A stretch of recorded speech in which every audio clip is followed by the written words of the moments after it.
বিয়ের জন্য মেয়ে দেখতে গেছি, পছন্দ হইছে। পরের দিন শুনি মেয়ে বয়ফ্রেন্ডের সাথে পালাইছে। দ্বিতীয় মেয়ে দেখতে গেছি, গ্রামে ঢুকতে পারি নাই।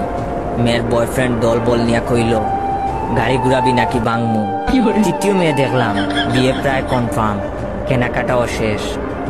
বিয়ের আগের দিন মেয়ে ফোন দিয়া কইল বয়ফ্রেন্ডের লোকে রাগারাগি করে বিয়েতে হা বলছি, এখন ঝগড়া মিটছে, আমাকে বিয়ে করলে করতে পারেন, তবে আমি চান্স পেলেই বাঁচবো। চতুর্থ মেয়ের সাথে প্রায় বিয়ে হয়েই গেছে, প্রথম কবুল বলে ফেলেছি। দ্বিতীয়টা বলার আগেই মেয়ের বয়ফ্রেন্ডের অতর্কিত হামলা, লাঠির বাড়ির চুটে গাল অমনেই হা হইয়া আছে, 3 হাত পা ভাঙছে, হাসপাতালে নেওয়ার কেউই ছিল না। পঞ্চম মেয়েকে দেখতে আমাকে হাসপাতালে রেখেই বাপ মা মেয়ে দেখতে গেছে। মেয়ের বয়ফ্রেন্ড হাসপাতালে আইসা আমার বাকি পাটাও ভাঙছে।